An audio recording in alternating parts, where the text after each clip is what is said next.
sure they have voted. Join a local campaign and canvass. Indivisible's co-founder, Ezra Levin, said there are three ways to win elections. 1, knock on doors. 2, knock on doors. 3, knock on doors. They call us snowflakes. This November, winter is coming. And we will bring a blizzard of liberal leadership to Washington, like Adam Smith and Pramila Jayapal, like Susan Del Bene, who is here today, like Carolyn Long in Vancouver, Washington, like Lisa Brown in Spokane, and like Dr. Kim Schreier here on our east side. We are indivisible, and we are a multitude. Thank you, Jen. Here in Washington State, we can help flip the House. Are we going to do it? Yeah! All right, so let's also remember that this moment was really about how we stand up and believe survivors when they come forward. So I'd like to lead us all in a chant, just, we believe survivors. We believe survivors. We believe survivors. We believe survivors. We believe survivors. We believe survivors. We believe survivors. We believe survivors. Next up, I am so honored to bring up on stage Senator Patty Cooter from the 48th Legislative District. She is running. She will win her re-election campaign, and she will be there in the state Senate making sure that we Trump-proof this Washington. Going to remember today.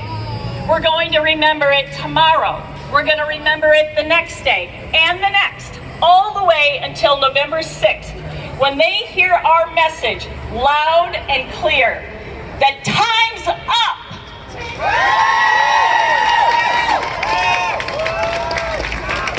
Time's up. Time's up. Time's up. Time's up. Time's up. Time's up. Time's up. They cannot put this back in the bag. Our stories are out there. People are sharing powerful experiences, and I am so excited to bring up here right now an activist, a mom, and a contributor to Shout Your Abortion, Shauna Murphy, who is the mother of 2 queer daughters, a known agitator. When she isn't busy working as a union child care provider, you can find her advocating for equity and visibility in all manners of things in our Seattle public schools. I'm both very sorry and very grateful to be here today in the wake of this absolutely shameful and spurious display of partisan treachery, aka the confirmation of Brett Kavanaugh. I'm also here because I had an abortion. I have zero shame, guilt, or remorse, and I believe abortion is normal. Thank you. I didn't used to talk about my abortion. I didn't think I had to. After all, my choices about my pregnancy aren't anyone else's business. And then something happened. There was a shift. Mine and yours and our reproductive rights suddenly came under attack. I no longer felt like I could be silent about my abortion. And I started posting about it, talking about it, and shouting about it. And the funny thing was, don't get me wrong, I was embarrassed. I was a little awkward. I was never ashamed, though. I just wasn't used to talking about it. But the funny thing was, I noticed when I talk about my abortion, someone I know, a friend or a customer or sometimes a stranger will say, I had an abortion too. And they'll sit down and they'll tell me their story. Not only do I believe abortion is normal, I think my abortion was super normal. I was married, employed, had stable housing, not dealing with addiction or abuse. I just happened to be pregnant and I didn't want to be right then, for reasons which are nobody else's business. Thank you. Okay. So, turn next. Get up, turn next. No, you get to turn next. So I went to see the good people of Planned Parenthood for what Brett Kavanaugh likes to call abortion on demand. He seems to have a problem with a safe, legal right and would love to have seen me navigate through lots of obstacles and jump hoops meant to delay my procedure and undermine my decision making. But Brett Kavanaugh is not the boss of me. And And so I went and I received a safe, legal abortion here in the state of Washington, fully paid for by my health insurance, provided to me by my employer. I took a long weekend off from work. I rested on the couch with snacks and trashy TV. This is pre-Netflix days. But I didn't tell anyone at work or my parents, just my husband and a few close friends knew. Now I tell everyone, hey, I had an abortion. I do it mostly because I'm trying to make a better world for my daughters here. That's them, to be visible, to open the conversation, and to normalize the reproductive experience of women. And because I'm so privileged to tell my story, I also like to share stories of other women who may not have a voice here today. Around the same time that I had my abortion, I was walking downtown, just a few blocks from here, and I ran into a woman who was about my age, and she'd just come from having an abortion. And I looked down to see that she was bleeding through her pants, and she told me she just needed to get some money for a room and a shower. I didn't have what she needed, and she lashed out at me. She was angry, and she had every right to be. She went on a tirade about our society's lack of respect for women's rights and how she believes she'd done the right thing for herself. Sometimes we just need a reminder that abortion is normal. And sometimes we just need a reminder we don't have to whisper about abortion when our children are around. And maybe sometimes we need to remind others to have a little human compassion and decency by shouting our abortions on the corners. I'm going to keep shouting mine, and if you've never tried before, I'm going to give you an opportunity now. If you've ever had an abortion, or you love someone who's had an abortion, please join me in shouting on the count of 3 that abortion is normal. 1, 2, 3. Abortion is normal! Thank you. Thank you. My daughter Minnow wrote a little song that she calls Dump Trump, and she'd like to sing that for you now if you don't mind. Dump Trump. Dump Trump. Dump Trump. Dump Trump.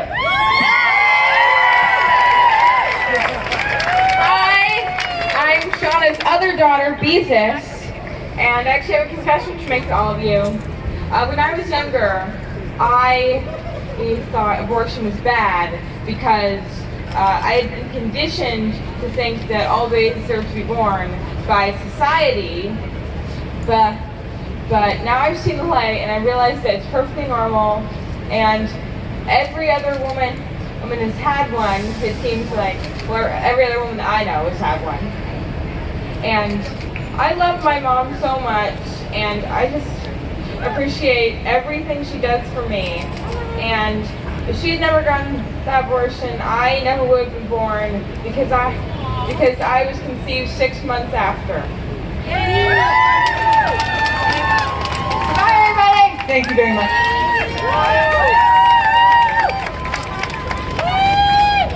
That's a good song. Do you guys want to sing it together? Trump. I can't do it justice. This is such a powerful moment because we know, and we knew from the beginning, that one of the consequences of adding Brett Kavanaugh to the Supreme Court is that this is a direct threat to Roe versus Wade. Roe versus Wade is supported by 7 in 10 Americans, wildly more popular than this Supreme Court nominee.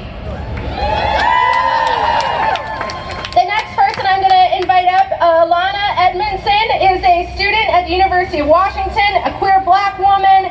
She's majoring in literature and classics and bartends in the Pike Pine Corridor. Has contributed to Shout Your Abortion, Planned Parenthood, and the Northwest Abortion Access Fund.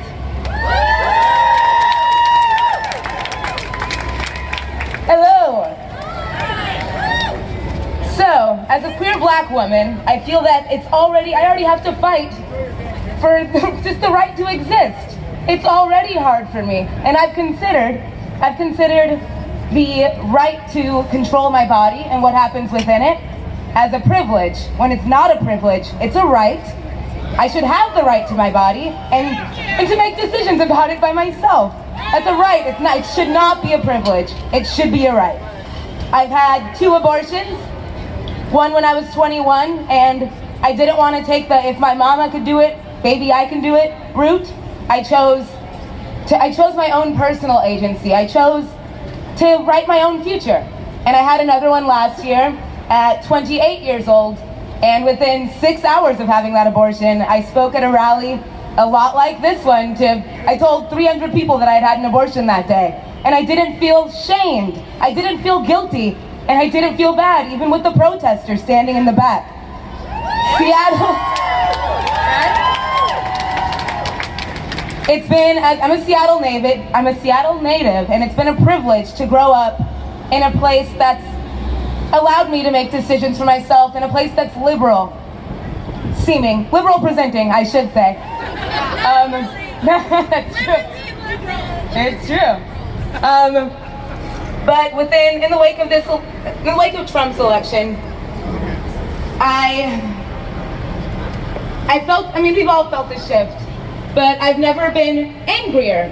And my anger doesn't stem from a place of fear. It's just that I believe that we should all be able to make choices for ourselves, and we should be able to support our community the ways that we can.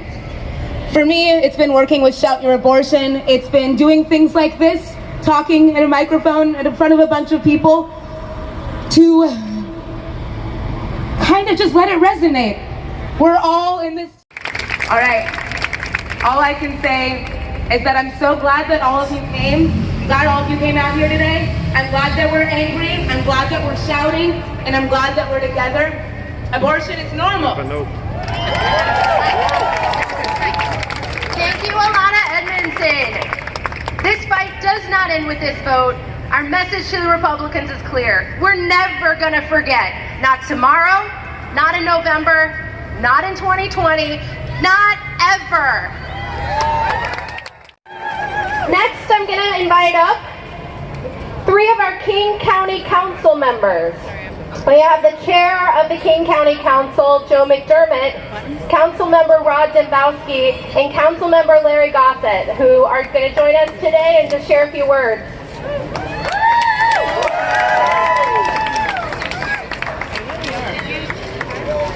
I just like that. Ask a stranger what they feel.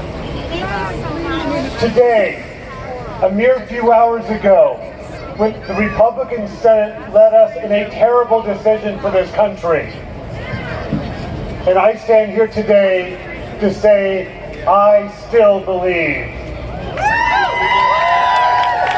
I still believe women. I still believe men. I still believe my lesbian and gay friends. I still believe my straight friends. I still believe immigrants. I still believe refugees. And I still believe my transgender friends. And I fundamentally believe that a mere 4 weeks from now, we will vote.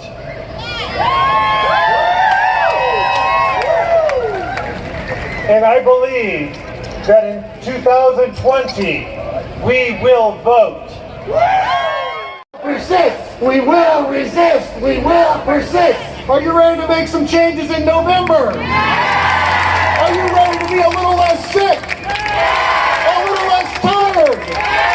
Make for a better country? And join us and let's go kick some ass!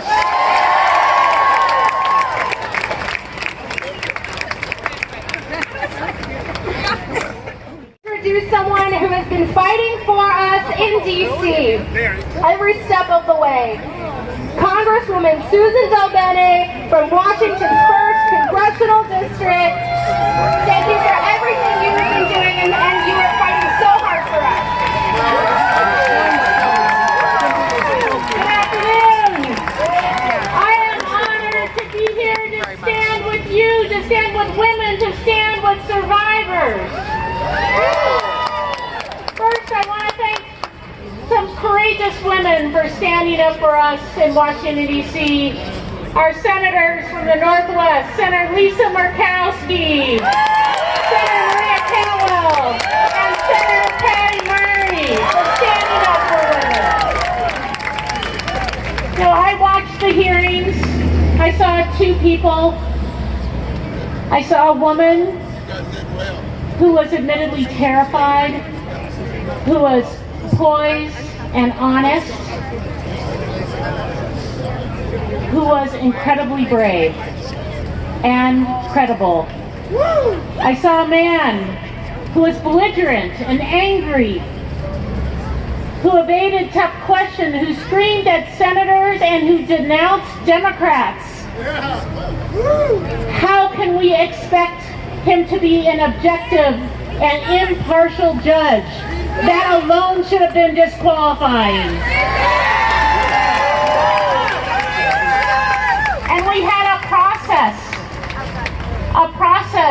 and the response from our president that was demeaning to every sexual assault survivor across our country.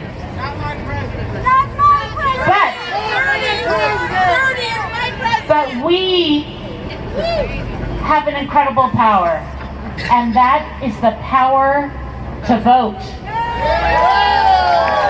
We have until Monday. If you're not registered, you can register to vote online until Monday. But we have a lot of time right now. Grassroots organizing here in Seattle. Michelle Barber is an organizer and a co-founder of Seattle Clinic Defense.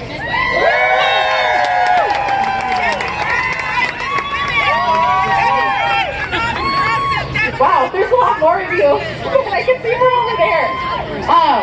So in addition to being a longtime abortion rights activist, I'm also a nurse midwife and formerly an abortion provider. Even in seemingly safe Washington State, where we have Medicaid access for abortion coverage, I would still hear the heartbreaking stories of women struggling to access abortion care. Nationwide, the instances of clinic harassment, intimidation, and threats have skyrocketed. The right wing is more emboldened than ever before, and now they have Roe in their crosshairs. Last year in Everett, an anti-abortion protester stormed a clinic that I have worked in many times and assaulted a patient.